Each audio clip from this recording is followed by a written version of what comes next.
Hello दोस्तों, आपका स्वागत है आपके चैनल स्टडी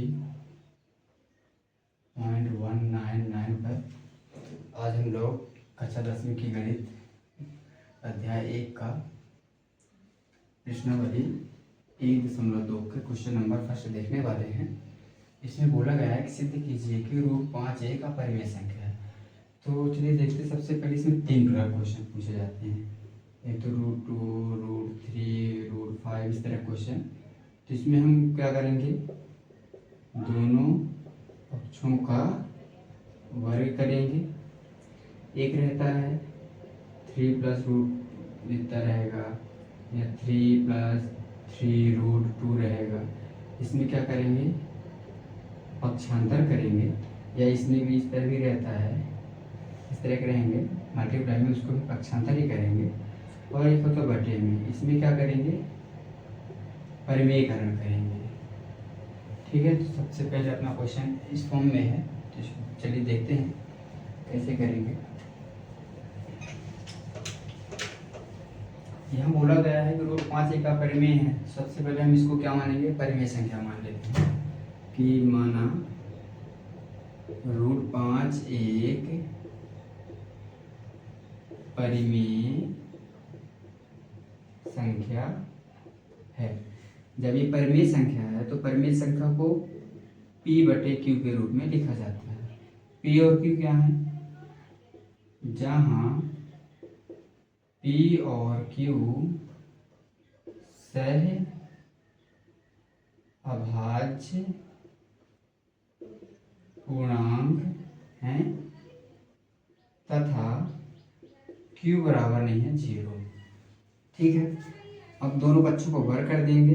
दोनों पक्षों का वर्ग करने पर चलिए करते हैं वर्ग। 5 का स्क्वायर रूट 5 का स्क्वायर है, रूट 5 का स्क्वायर 5 आ जाता है। यहाँ पी स्क्वायर अपॉन क्यू आ जाएगा, क्यू स्क्वायर आ जाएगा, ये अपॉन में है, यहाँ मल्टीप्लाई में आ जाएगा। तो बन जाएगा 5 Q square is equal to P square है। इसके क्वेश्चन नंबर फर्स्ट मान लेंगे। अगर क्यू स्क्वायर बचाते हैं तो कितना बचेगा, P square divided by multiply से डिवाइड में चला जाएगा। अब यहाँ क्या पता चला अपन को कि पी स्क्वायर 5 से विभाजित है, तो पी भी किससे विभाजित होगा, 5 से ही विभाजित होगा। लिख देंगे यहाँ पी स्क्वायर 5 से विभाजित है, इसलिए P भी 5 से विभाजित होगा। ठीक है। मतलब P का एक गुणनफल कितना मिला अपन को, 5 मिला। इसलिए अतः P का एक गुणनखंड 5 होगा। माना लिख देंगे, यानी P का मान कितना मिला, एक 5 मिला है। हम इसको 5m मान लेंगे, कोई एक वेरिएबल के साथ मानेंगे। ठीक है। P का मान कहाँ रख देंगे, समीकरण नंबर 1 पे रख देंगे। P का मान समीकरण 1 में रखने पर, समीकरण 1 कितना था, ये है 5 क्यू स्क्वायर बराबर P है। P की वैल्यू कितना आई है, 5m, 5 क्यू स्क्वायर बराबर 25m स्क्वायर। क्यू स्क्वायर बराबर कितना, 5 क्यू स्क्वायर है, यहाँ से गुणेश कहाँ आ जाएगा, बटे में एम स्क्वायर बराबर कितना, यहाँ जाएगा कट जाएगा, तो एम स्क्वायर का मान कितना आ गया, क्यू स्क्वायर बटे 5। अब क्या पता चल रहा है, जैसे यहाँ था कि पी स्क्वायर 5 से कट रहा था, इसी तरह क्यू भी किससे कटेगा, यहाँ क्यू स्क्वायर 5 से विभाजित है, इसलिए क्यू भी 5 से विभाजित होगा। यानी क्या पता चला इस अतः Q का एक गुणनखंड 5 होगा। क्या पता चला, इसलिए P और Q का HCF बराबर 5 आया है। अब यहाँ हम लोग माने थे कि P और Q क्या सहभाज्य हैं। सहभाज्य का मतलब क्या बताया गया था कि यदि दो संख्याओं का HCF कितना आ रहा है, 1 आ रहा है। यदि दो संख्याओं का HCF 1 है तो वो क्या होंगी, सहभाज्य होंगी। लेकिन यहाँ हम लोग P और Q दो संख्याएं माने थे, तो P और Q का HCF कितना आ रहा है, 5 आ रहा है। मतलब P और Q सहअभाज्य नहीं है। जब सहअभाज्य नहीं है तो ये परिमेय नहीं होंगी। जब परिमेय नहीं होंगे तो क्या होंगे, ये अपरिमेय।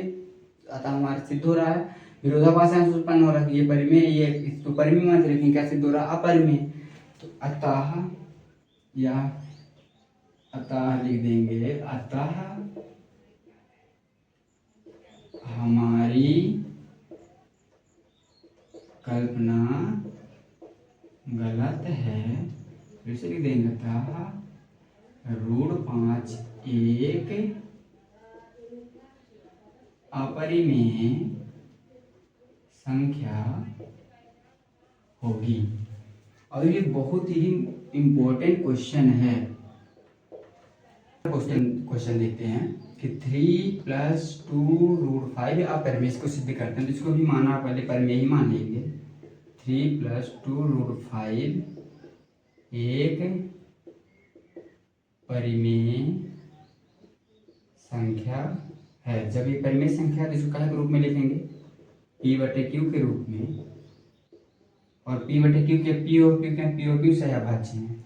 ठीक है, तो चलिए इसमें पक्षांतर करते हैं। सबसे पहले हमको यहाँ रूट वाली संख्या बचाना, बाकी सबको पक्षांतर करना है। प्लस का 3 माइनस में पान में कुछ नहीं 1 लेंगे तो कितना आ जाएगा, Q एलसीएम आ जाएगा। तो इसकी P आ गए, 1 का डिवाइड Q तो Q 3Q आ जाएगा यहाँ से। अब ये 2 काहे में है, मल्टीप्लाई में, तो कहाँ चला जाएगा, डिवाइड में।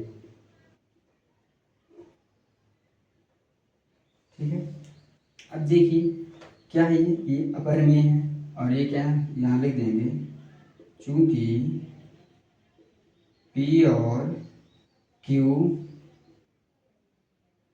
पूर्णांक है,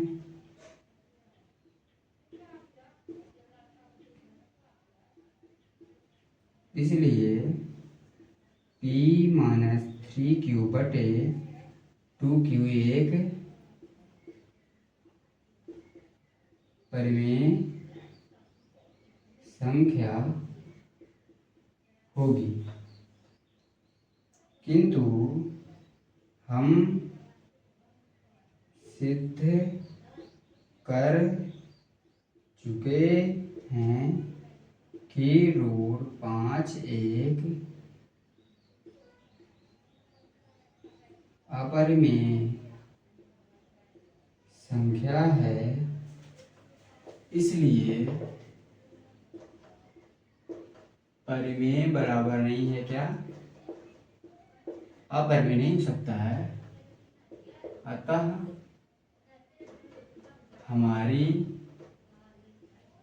कल्पना गलत है। फिर से लिख देंगे, अतः 3 + 2√5 एक अपरिमेय संख्या होगी। ठीक है, देख लीजिए आप लोग, ये भी बहुत ही इंपॉर्टेंट क्वेश्चन इस एक्सरसाइज से। चलिए अब तीसरे क्वेश्चन को देखते हैं। इसमें 3 क्वेश्चन है, इनको भी अपरिमेय सिद्ध करना है। तो पहला नंबर देखते हैं, 1/√2 है तो इसको पहले क्या मान लेंगे, परिमेय मान लेंगे। तो जब ये परिमेय संख्या है तो परिमेय संख्या को P/Q के रूप में लिखा जाता है। P/Q क्या बोला गया था कि बटे लगा रूट, इसको परिमेयकरण करना है। चलिए √2 का परिमेयकरण कर देते हैं तो P/Q आ जाएगा, इसका मल्टीप्लाई तो √2 ही आ जाएगा। 2 3 4 का वर्गमूल 2 हो जाता है, P/Q। तो यहाँ √2 बचेगा, डिवाइड में तो मल्टीप्लाई में चला जाएगा ऊपर। ठीक है, अब यहाँ से क्या पता चला कि हम लोग P और Q क्या माने थे, पूर्णांक माने थे, इसलिए ये परिमेय संख्या होगी।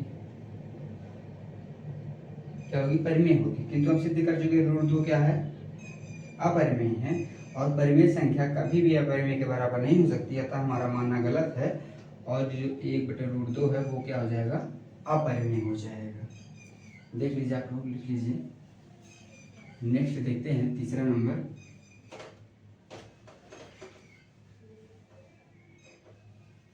थ्योरी बार बार नहीं मिटाएंगे। अगला क्वेश्चन है 7√5 है, इसको कोई परिमेय मानेंगे तो 7√5 जब परिमेय है तो p/q के रूप में लिखेंगे। 5q है, p/q है, ये डिवाइड में था, सॉरी मल्टीप्लाई में, डिवाइड में आ जाएगा। अब यहाँ से फिर वही आ गया, फिर रूट बच गया, सवाल खत्म, थ्योरी लिख देंगे। p और q पूर्णांक है, इसलिए p/7q एक परिमेय संख्या हो गया और हम सिद्ध कर चुके क्या है, रूट कितना आया यहाँ, 5 आया है, तो √5 क्या है, एक अपरिमेय संख्या है। परिमेय संख्या कभी अपरिमेय के बराबर नहीं हो सकती है, हमारी कल्पना गलत है। और कितना था, 7√5 क्या हो जाएगा, अपरिमेय हो जाएगी। ठीक है, इसको भी देख लीजिए, एक बार अच्छे से थोड़ी थ्योरी देख लेंगे तो सब में बन जाएगा। ठीक है, देख लीजिए। चलिए अगला देखते हैं।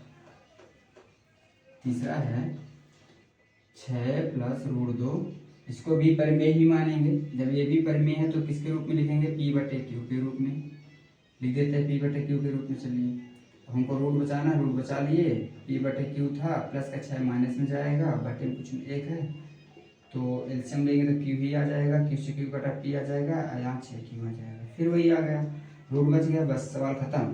क्या लिख देंगे यहाँ पास कि p - 6q/q एक परिमेय संख्या है और हम सिद्ध कर चुके हैं परिमेय संख्या होगी। किंतु यहाँ लिखना है, क्या लिखना है, किंतु हम सिद्ध कर चुके हैं कि √2 आया ना, तो √2 लिख देंगे। √2 एक परिमेय संख्या है, एक परिमेय संख्या कभी अपरिमेय के बराबर नहीं हो सकती है, तो हमारी कल्पना गलत है। यहाँ जो था कितना क्वेश्चन था, 6 + √2 भी क्या हो जाएगी, अपरिमेय संख्या हो जाएगी। देख लीजिए।